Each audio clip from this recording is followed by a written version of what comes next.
Hello, this is the Mulligan Stew Podcast. I'm Terry David Mulligan. It's festival season, friends. And as a primer for the next festival right in front of me, it's the Vancouver Island Music Festival in Courtney. And the resurrected Vancouver Folk Festival is happening at exactly the same time at Jericho Beach. We're going to replay an interview we did in 2019 with two of the legendary bassists in all of music, frankly. David Hood from Shoals and Leland Sklar from Los Angeles. For everybody who's been listening to music for the last 30, 40, 50 years, they're the guys on bass that are playing all the hits. And they had never met. So in the middle of a forest, we sat down and had a conversation. It was fantastic. So there's that. Right? That's the first thing. The second thing is we're going to start with Doug Cox, who's the artistic director of the Vancouver Island Music Festival. And an interview we did not too long ago, I just wanted you to be reminded of what's going to happen next weekend, July 14 through 16 in Courtney Comox. What's going to happen on those stages and who's coming and why he booked them. So here's a conversation with the artistic director of the Vancouver Island Music Festival, Doug Cox, recent, and 2019, before pandemic, David Hood, Shoals, Leland Sklar, Los Angeles, two of the best in the business, on the Mulligan Stew Podcast. Enjoy and subscribe, please. Doug Cox is the artistic director of the Vancouver Island Music Festival, and we have found him in his palatial estate. Doug, I've always said, and I maintain this, and you can't talk me out of it, one of the key reasons why your festival is so intriguing to me and many others is the fact that you are a working musician. You share stages with many of the people that you book, and it gives you a different perspective on who should be on your stages. What do you think? I think so, yeah. I mean, I spend the time I'm not working on the festival, I spend working as a producer and as a musician. And something I did consciously this year was I didn't go to any of the music conferences. And I tried very hard to book a non-showcase conference music festival because I'm finding that more and more of the festivals are usually ending up with very much of a similar lineup because they all go to the same places to book their festivals. And that's not the way it used to be. You know, I'm old enough, I could say that all the time now, I guess, but it used to be that you would kind of go off into the woods and explore music and discover musicians and find them and bring them to your festival. And frankly, that's a much more fun and interesting way to do it. Doug, let me just tell folks, we're talking about the Vancouver Island Music Festival, July 14 through 16. Vancouver Island Music Festival, the Friday, Saturday, and Sunday lineups are fantastic. For example, the headliner on the Friday night is Sarah McLachlan. The headliner on Saturday is Ricky Lee Jones. And Sunday, it's the Brothers Landreth. And all of them have stories, fabulous stories. And then the surrounding players are just as good, just as engaging. But before we get to your lineup and your festival, right in front of us, two stories. The loss of Gordon Lightfoot. Did you cross paths? Did you share a stage with him? I never did, and I regret that. But I did. The first songs I ever learned as a musician were Gordon Lightfoot songs, and they were taught to me by my older sister. And we would go camping, and two of my sisters played guitar. And we'd sit around and play Gordon Lightfoot songs. So he's in my DNA, you know, like so many Canadians. I never got to see him play. I never crossed paths with him, but I still felt this deep connection just because they were the first songs that I learned. I was doing a conversation with Bruce Coburn and had to zoom him back and say, overnight we lost Gord. Just give me your thoughts on that. And my last question was, do you think that Gord exemplified the sound of a country, the sound of Canada? Is it possible? And he gave me I've been editing it. It's a long answer, but basically he was saying, yes. And it comes because we didn't initially, as Canada opened up in those first 50 years, 60 years, 100 years, we didn't see ourselves as conquerors. We saw ourselves as part of the fabric of Canada, the natural wildlife around us. And I believe that we're not the conqueror. We saw ourselves as that. And that's what you're hearing in his music. Absolutely. Yeah, I agree with that completely. He's also was a surprisingly sophisticated songwriter. Yeah. His chord progressions were really interesting. Yeah. His the forms of his songs were really interesting. They weren't just verse, chorus, verse, chorus. They were all quite different. Like Bruce Cockburn, actually. So you can see that Yeah. perhaps as part of the Canadian songwriter history too. I mean, if you look at Joni and Neil, and we've got some pretty sophisticated writers. Joni, Neil, yes, Leonard Cohen, all of that. Yeah, yeah. So that's the first thing. The second thing is that on this very morning, it was announced that one of the greatest songwriters ever finally is inducted into the Rock and Roll Hall of Fame, Willie Nelson, who just turned 90. Oh, I didn't hear that. How long? It took 20 years too long to get to the songwriter, Willie Nelson. Yeah, yeah. It's fantastic. He deserves. Alison Brock said on the weekend on CKUA, if for no other reason, he should be in the Rock and Roll Hall of Fame for writing Crazy. Absolutely. Yeah, he deserves every award you could possibly get in the music world, I think. And it's good. It's good that he's seeing that before he goes, right? Because he's 90 now. Yeah. One more thought about Gordon Lightfoot that I just noticed this morning that really struck me was Billy Joel was singing a Gordon Lightfoot song on Facebook this morning, just talking about how deeply he was affected by Gordon Lightfoot. Billy Joel. Oh, Billy Joel. Yes, I saw that. That struck me as like this guy reached everybody. You know. So that just really struck me as odd, actually, but it just shows how many people he touched with his music, right? Tony Rice, sure. as well. If you're a bluegrass fan, he just worshipped Gordon. So yeah, I mean, we're so lucky to have lived at this time when all the best of the best musicians were around, right? Pretty incredible. So, Mr. Artistic Director, let's get to it. Vancouver Island Music Festival, Courtney Comox, July 14th through 16th. Some of the stages are so small. They're surrounded by a small cathedral of trees, just enough space for an audience and a stage, and then the boreal forest. Yes. It's phenomenal to see the artists that you see in settings like that, usually in songwriting circles and things. Friday, AV in the inner circle, AV being Anne Vreen. From Edmonton. Fabulous. I think almost all woman 6-piece orchestra, but I think they're bringing a bass player with them maybe, and that's probably a guy. We don't have to explain who Sarah McLachlan is. Now Sarah McLachlan is a world famous name and has established herself as a force, as a voice. She's coming to perform at the festival as a duo, so it's going to be her and a cello player, which is wonderful. Yeah. And she's going on early enough. She's playing at 8:30 on Friday night. She was kind enough and smart enough to recognize that because it's just the perfect time. It's twilight time for her to come out. I noticed also that like Ricky Lee Jones and Brothers Landreth are not the last thing on stage. So no, yeah, we always do it that way because we lose a good chunk of our audience for the last act. Yeah, we've had, like when Bonnie Raitt played the festival, she went on at 11, and we had quite a few angry patrons because they were ready for bed. So we've learned to put the headliner on and then have a dance party afterwards for the people that want to stick around. There's usually a few thousand that do, but it just works better, you know. And following Sarah McLachlan are the brothers Blackburn. They're not called that. Yes. They're just Blackburn. Yes.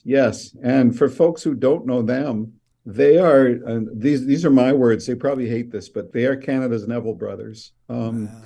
And they have a deep history in Canada because their family came to Ontario through the Underground Railway. Yeah.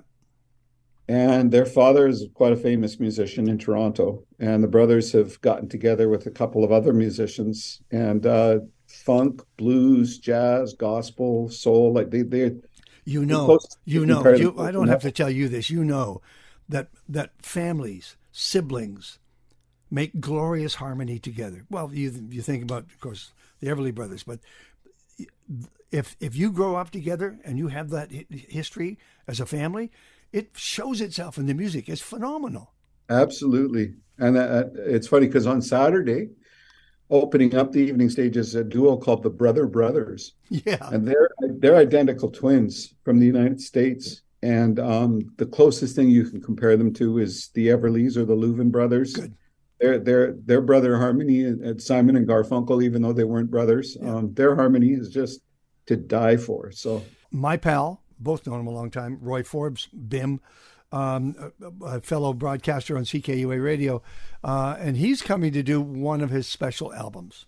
Yes, he's coming to perform the Thistles album, which I'm really excited about because I loved that record when it came out. It was as important as the Gordon Lightfoot stuff was to me. Yep. And I was so thrilled because I know Roy's been fighting back and forth between not wanting to be called Bim anymore and wanting to be considered to be contemporary. And when he agreed to do that one record for us on the main stage, I just thought that is so cool. I'm going to try and do that every year now with a classic album. Cool. And then he'll do his other stuff too during the weekend. So he'll do his current things as well. Doug Cox, Vancouver Island Music Festival, July 14 through 16 in Courtney, Comox. And then there's Rickie Lee Jones, who's totally phenomenal. She seems to be in a good space, Doug, because she's come full circle to her original producer, of course, and has an album just came out. Right. And she's come in with a 7-piece band, which I'm very excited about. So I've been back to listening to her whole catalog of music. And, I've always loved her music. And of course, I loved her hit records. And then she kind of fell off a little bit. But every time I came across something, it was like, wow, and if you go back and listen to her catalog, she's a heavy artist. And so I'm thrilled that she's come into the festival this year. And there's going to be a little bit of a reunion. I doubt this will happen on stage, but folks perhaps don't realize that Daniel Lapp and Rick May, who both live in Victoria, were both in Rickie Lee's band at one point in time. And they're both going to be at the festival performing with other groups. So I think part of the reason she agreed to come was because she just wanted to see those guys. Wow, nice. But who knows what that'll lead to. I'm thrilled to see Daniel Lapp on stage anywhere, anytime, any place. He is one of my go-to guys musically. I really love what he does, and I follow him religiously. So let me see. So Rickie Lee Jones with a 7-piece band outside in the summer. Then Dave Alvin and Jimmy Dale Gilmore with the Guilty Ones. There is a package. Yeah. I mean, if you don't know them, you should. And again, I'm just really excited that they're coming. I mean, that's just stellar. We've never had Dave Alvin at the festival. And Allison and I, when we fundraise for CKUA, the one record we always play is Dave Alvin, Highway 61. It's a wicked shuffle, and a great reworking of a Dylan song. And Jimmy Dale Gilmore, we know as being one of the great Texas troubadours and songwriters. Yes, absolutely. Yeah, and they've done at least one record together. That's really great, too. Galactic out of New Orleans. Thank you for doing that. That's the way to end a night. That is the jam band, the funk band out of New Orleans, featuring Stanton Moore, who is easily one of the world's greatest drummers. Most drummers worship Stanton and what he does. If you're doing New Orleans music, you better have a drummer. Yeah. Who knows what they're doing. That's beautiful. That's a beautiful Saturday night. Fantastic. Sunday, Jack Semple Band. Angelique Francis, is she bringing her family with her? Yes, she is. Thank you. Because the horn sections are her sister. Yeah. And her dad plays drums. And writes the tunes with her. Yeah. she was on this way before either, so it's going to be a real discovery for people. Yeah. No. Well, and she plays a wicked stand-up bass. And she was on our Juno couch this year in Edmonton, and it was fabulous. It was really good. And then you finish with, then the Brothers Landreth, which is a story in itself. Look at this story. I've been following those guys. I saw them at the Edmonton Folk Fest, and I turned and I went, it's Little Feat. It's Little Feat. Yeah. And as it turns out, after interviewing them, that's what they were listening to at home with their dad Wally and Bonnie Raitt and all that stuff. So then they meet Bonnie at the Winnipeg Folk Festival. They're not sharing the same stage, but she likes what she hears on that stage, and she goes to them and says, "If you have any tunes, send them my way. It took 7 years before the brothers had a song that they felt was worthy of Bonnie Raitt and made up mind. They sent it to her. 2 years passed, and then they get a phone call from buddies in, I think it was in Nashville, saying, we actually are playing one of your songs in the studio today. We're recording it with Bonnie Raitt, Made Up Mind. And then they got another phone call saying, and it's the first single off her new album. Right. And then, of course, she won the 3 Grammys, one for that song. And then the Byron Bay Festival, and she thanked them, of course, on stage, on camera. And then they meet at the Byron Bay Festival in Australia. They go on the Saturday. She comes on the Sunday. They stick around and go on stage with her. Oh, yeah. Yeah. All of that history going to show up with the Brothers Landreth on your stage. Yeah. And they've kind of been one of our house bands. Like they've played our main stage. This will be their 4th time, I think, on the main stage. And they are true musicians and true brothers. Yeah. One of the things I love about them, I just got a text from Dave Landreth, who's the bass player. Yeah. And singer. And usually I get a text from artists and it starts off as conversation and then it gets to the point of whatever they want. Dave's asking me if I've heard the new Dr. John record. And that's all he wanted to talk about. And I really appreciate that because like you, I'm a total music geek and it's really nice to just talk musician to musician like that, especially with a band who I admire so much. That they are truly one of Canada's finest bands. Now, here's where I'll step aside for a second. Those are just what came on this one sheet, but you have other artists playing. Give me half a dozen quick sketches of 6 artists that we can also expect to see. Okay, well, I want to mention closing the festival, Curtis Clear Sky and the Constellations, who are a wonderful Indigenous funk band from British Columbia. Oh boy, where do we start? There's a really great classical jam band called the Warp Trio coming from New York. They're a multicultural group, and they can play that crap out of anything that's classical, but they also are real jammers. So I'm really excited about that one. That's going to be a group that people will discover for sure for the first time. I already mentioned the Brothers. If you're into old time music, we've got 15-year-old prodigy Nora Brown coming from New York, who is just a fabulous old time banjo player. Dongyang Gazupa with Mei Han are coming from Korea, and they call themselves a heavy metal band, but they have like a hammer dulcimer player, and she's one of the best you've ever seen. So I don't know if it's heavy metal or not. How about Burnstick? Burnstick, of course, Jason from Manitoba, who's a fantastic slide player with his wife, and they do sort of singer-songwriter slidey stuff, which, as far as I'm concerned, is really as good as it gets. Sprig of That is a really interesting group from Portland, Oregon. They have the only female tabla player that I've ever seen. Okay. It's guitar and fiddle and tabla, and they're one of those sort of new music groups that actually really truly works. You know, I have one more for you, Liam Doherty. Yes, Liam. How old is he now?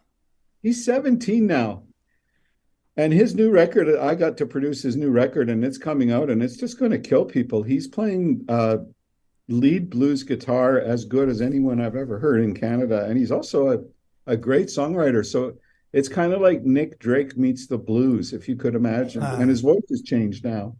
So the first album we did together, his voice hadn't even changed yet, and then he made that record, won a bunch of awards, and then his voice changed about 2 months later, so the record became completely defunct. You know, so this new one's coming out in June, and it's just going to floor people, and I'm thrilled he's coming with his band. And our last geek out is Daniel Lap Electro. They've been there before.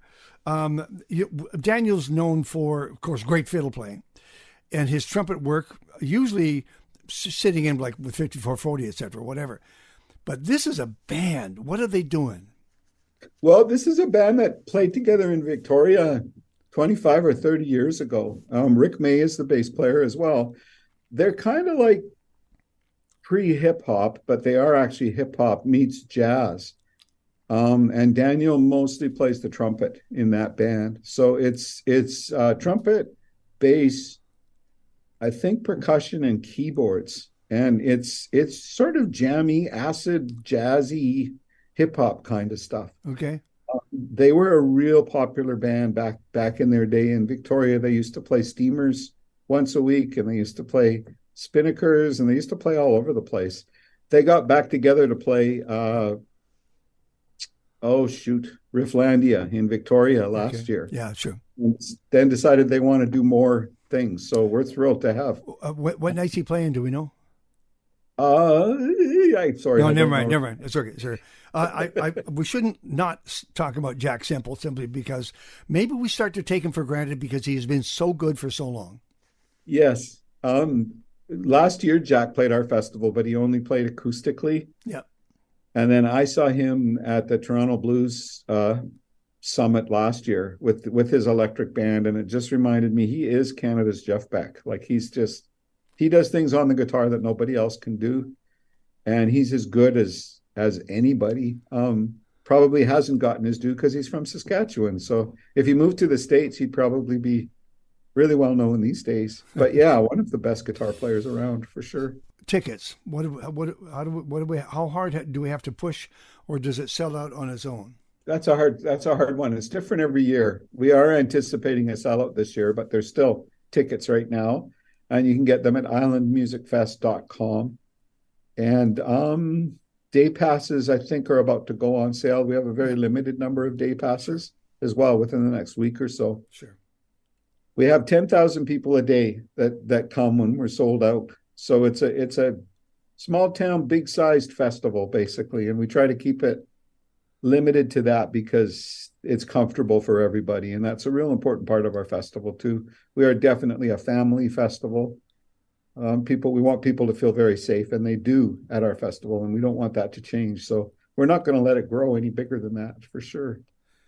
I think the key to it, besides Courtney Comox and the trees and the staging, is you and your booking. I'm fascinated by it. Always want to know what you're up to. Now we know. Details again at islandmusicfest.com. You got it. Thank you.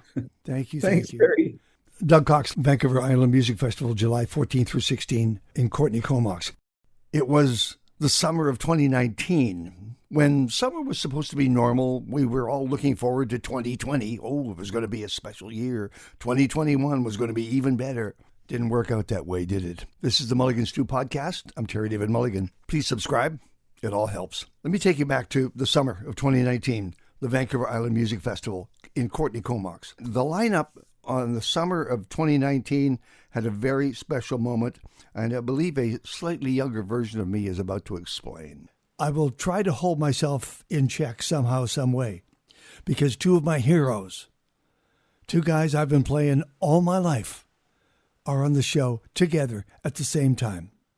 I could not believe when I saw the lineup for the 2019 Vancouver Island Music Festival in Courtney Comox that David Hood from Fame Recording Studios and Muscle Shoals, the all-star band, and Leland Sklar from The Section, from Asylum Records, from Los Angeles. Between them, they have done thousands of records. They were together on stage at the same time with two microphones, just talking about playing bass. Leland was there to support his current band with Russ Kunkel, Danny Korchmar, and Craig Dorge. And David Hood was there with the Muscle Shoals All-Stars. So let's just take them one at a time. David Hood. If I just gave you some of the artists, would you get a sense of who he is and how important he's been in our lives, music fans' lives, all over the world? Tell Mama, Etta James. I never loved a man the way I love you, Aretha Franklin. Respect, I'll Take You There, the Staple Singers. The Stones remastering of Brown Sugar. Kodachrome, Still Crazy, and Take Me to the Mardi Gras from Paul Simon. By the way, Paul Simon, who is a stickler, he will take weeks and weeks, if not months, to record just the right song. Went to Muscle Shoals to check him out and brought one song, Mardi Gras. And they recorded it in 2 takes. He still had 2 days of recording to go, so he did Kodachrome and Still Crazy after all these years. Boz Scaggs, by the way, David Hood is the bass player on Loan Me a Dime with Dwayne Allman. He played with Traffic, everything from Mr. Fantasy, Low Spark of High Heel Boys, Shootout at the Fantasy Factory, Wilson Pickett, Percy Sledge, When a Man Loves a Woman, and Leland Sklar, Jackson Brown, Carole King, Phil Collins. He still tours and plays with James Taylor. 2,000 albums. Aaron Neville, Randy Newman, Van Dyke Parks, Dolly Parton, Ray Charles, Leonard Cohen, Phil Collins, Warren Zevon, Linda Ronstadt, Rod Stewart, Vince Gill, Hall & Oates, Lyle Lovett, and all of the Crosby, Stills, Nash & Young conglomerations. 2 of them together on one stage. When they finished, I lay in wait at the bottom of the 3 steps at the back of the stage. We were in the middle of a forest, by the way, at a music festival. And just to help you follow along, David Hood has that Alabama accent, and the voice of Leland Sklar is slightly higher. I had 3 chairs set up, 1 microphone. They told me I had 10 minutes before they had to take them away, and this is what happened. Leland Sklar. David Hood, backstage in the rainforest. I feel at home here. This is beautiful. I'm just like everybody else here, but I've been playing. I switched from being a Mountie to being a radio announcer, a disc jockey. A Mountie in '64. Wow. It was the music. It was the British invasion that brought me forward. And I've been playing and reading your credits all of those years, and I never thought I'd get a chance to actually say how much that music meant to me. All of those tunes and all of those albums that would come in by the box load. You know how drummers get shortchanged? All the jokes, all the setup and punchline in movies are all about, it starts with Keith Moon, of course, but what do bass players have in common other than a great sense of comedy? Lee. Wow. What do we? Well, they're really the guy that holds the band together. Even though we're all playing with the drummer and the guitar player, those guys are the obnoxious people, and we're the guys who settle it down and make it feel right, I think. And they count on you to do that. Well, I don't know if they do, or I don't know if they even know we do it. I don't even know if we're there. Yeah, I mean, we're really like the catalyst that I think pulls it all together, because we're the liaison between the melodic and the rhythmic end of the band, and we can, to a certain extent, we can affect the music more than almost anybody. Right. Just by one note changing can change the whole character of a hook, and you know. But I think most bass players I know are probably the least egocentric in the band. I mean, we're the most focused. We're the guys that are constantly grounded. Yeah, like the instrument. I guess so, but I mean, my wife will tell you I have the least amount of ego of anybody, and every guitar player and drummer I know, they're just me, yeah. loud, turn me up. But when you heard him play, we all heard him play. Yeah. Did you hear ego in his playing? No, all I heard was really brilliant parts that suited the song.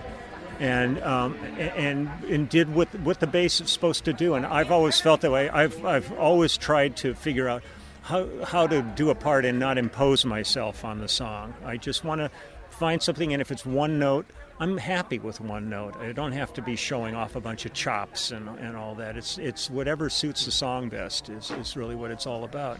And with guys like David and Babbitt and all these guys, I mean, there's just these things where I just drew. That's the well that I drew from as a West Coast bass player, and I would listen to all that. But then you had to find your own voice as well. Oh, absolutely. I mean, I think we all have to look for our voice, and I was lucky that the music that evolved in the West Coast at that time with James Taylor and Jackson Brown and everybody was really kind of became specific to the West Coast. So what we were doing became like the West Coast sound, and they had the Muscle Soul sound, and the guys had the Booker T and the Stax Volt. Right. I mean, Duck Dunn was a good friend of mine, and I got to play with Booker T several times. I mean, as recent as a couple of years ago, and they're my heroes. 2 great bass players. David Hood from Muscle Shoals, Leland Sklar from L.A. David, tell me about Lee Sklar. Well, I didn't know who he was at first, but I heard that great record, the Casey Kelly record, and I thought, wow, who is this guy? And so then I started looking for other records. I thought, well, he's playing on this too. I mean, you read liner notes. Thank God there were liner notes. Yeah. Thank God there were liner notes. I missed them. They didn't even start doing liner notes till after I've been playing for a couple of years. And there are several records where they listed the musicians and didn't even list the bass player. And I thought, wow. But, you know, we're past that now. But that's how I found out about most of my musical heroes was by reading the liner notes. Me so too. I know who they were. Me too. See, I feel really lucky that when we did our first one-man dog with James Taylor, Peter Asher insisted that they put all our names on the record. And I look back to the Wrecking Crew, and you look at all the records that you know, all Carol Kay and Hal and everybody, and people didn't know that. The Beach Boys and Sinatra and all these people had the same band. So we were lucky that when that sound hit and then they started signing artists of the James Taylor ilk, they looked at James's record and they saw me and they saw Kunkel and so, and they said, well, we love the sound of this, so let's get those guys. And that really started the ball rolling because I'd never been in a studio before that, except to do a couple of demos with bands I was in. Backstage at the Vancouver Island Music Festival, Leland Sklar, David Hood, talking bass playing. Lee, tell me about David Hood. No, to me, David is one of those musicians that really created, along with his compatriots, a specific sound in this business that defined a style of music and defined a locale. And it's really hard to describe in words because music really is more visceral. But I have the utmost respect for him as a musician, and I'm so thrilled to actually meet him in person. You know, I mean, this is really to me a special day. I love this. And like we said in the thing, bass players don't meet each other. There's not a community because you're the singular guy on the session. There can be double drums. There can be horns galore. Yeah, I mean, string section. Everybody's hanging, and you're kind of just sitting there waiting. Let's do, for the break to end. And I've done a couple of projects where they've had Victor Krauss or somebody would come in and play upright while I'm playing electric and stuff. But for the most part, you're really the lone man out. Two great bass players, David Hood from Muscle Shoals, Leland Sklar from LA. A legacy from you. 3 moments in the studio that will stay with you forever. Gosh, I have to say that the nice things you said about my playing, most of my work in the studio was a collaborative effort with my partners, Roger, the drummer, and Jimmy, and Eddie Hinton, and Barry Beckett, and Spooner. It was a team effort. And I'm surprised a lot of times when people say, well, that was a great bass part, because I felt like it was all part of one bigger thing. And but a special moment, I don't know, I keep it simple. That's what a lot of people ask, how I do something or how I get a sound. I say, I just keep it simple. That's a means to survival. Yeah, you get it down to the smallest What's part. the least I can do to make this work? And it still works. Yeah. Magic that happened when you went, that this was very special. Well, there's been so many moments like that. Like, when you were doing something like an album with Streisand, say, and you put the headphones on and you got a full orchestra and live vocals, and you put the phones on and you hear a complete record while you're putting it down, and you go, this is amazing. This is really, mind-blowing. There's other times where somebody will come in and just sit down and play a lick, and you just go.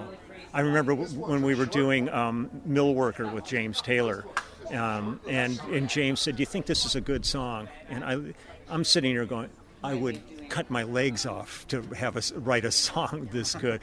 Yeah, you find yourself in all these moments, and there's times where you're looking around the room and you're just sometimes having an out-of-body experience at the quality of people that you're allowed to share this moment with. When you look at the other musicians in the room and you go, my God. Make a bad record playing with somebody like Paul Simon or Johnny Taylor or the different people.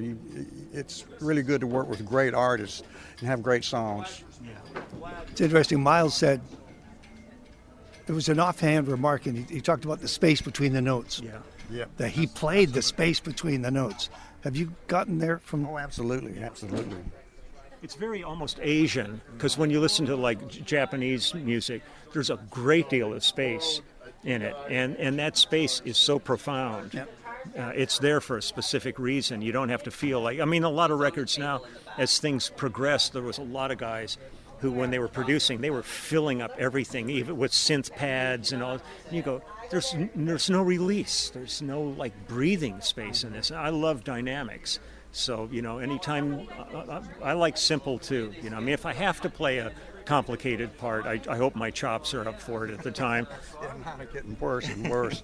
I'm Arthritis and broken wrist. David Hood from Muscle Shoals, Leland Sklar from LA. Yeah. I'm going to let you go because all of I have 50,000 questions going by and they're way too fast. But there is one credit I have to ask you about David because there's Paul Simon, Cat Stevens, and Franklin and Traffic and all that stuff. But there's one for Bugs Bunny. Where'd that come from? That was I happened to work with some French people who. One of them worked for Warner Brothers in France or French-speaking countries, and he got a chance to take Warner Brothers cartoons with Bugs Bunny and Daffy Duck and everything, and cut them apart and put them back together and put French dialogue on it. And it's the craziest thing you've ever heard. And when you play it, you don't know what they're saying unless you speak French. But that's how that came about. Okay, because I'm doing a music show. Here's the deal: I have to get one of you to talk about the other guy. What should I play from David's repertoire to finish? I think when you were talking about Mavis in there, I think that would be a great middle bass break. I'll take you there is really it's one of those things that I just listen to and I go, this is perfection. It's like listening to Babbitt on Rubber Band Man, and you just go, this is perfect. And it's fresh. Yeah, it's fresh. Yeah. Well, they do live on. They do live on. And how about Lee? If I can play one song from Lee's career. Gosh, I mean, there's so many. There's just so many. I mean, I don't know whether I like the Jackson Browne stuff or the Phil Collins stuff or the James Taylor stuff because it's all so good. I have lots of choices. This is a big Anything deal. you like is fine with me. Thank you. The music is well lived. Thank you for your time. Well, thank you. Pleasure. Take care. Absolute pleasure. Thank you. Yeah. Two of the greatest bass players in the history of recorded music, Leland Sklar and David Hood. The summer of 2019 at the Vancouver Island Music Festival with David Hood, Leland Sklar, and yours truly. I'm going back there this year. Next weekend, we're heading to the Vancouver Island Music Festival for the year 2023, and looking forward to seeing Sarah McLachlan, Roy Forbes, the Brothers Landreth, and Ricky Lee Jones. And it's not the last festival we're going to be attending.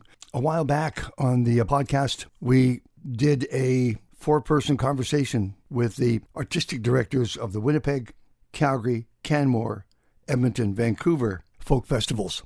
We're going to go back and revisit that because although Winnipeg has already started down the road, it's Calgary, Edmonton, Canmore, and Vancouver are all set to go, and we'll just give you a primer. So next week, all the information you need on the folk festivals in Western Canada. You can find all the details at mulliganstew.ca. Thank you for listening. This is the Mulligan Stew Podcast.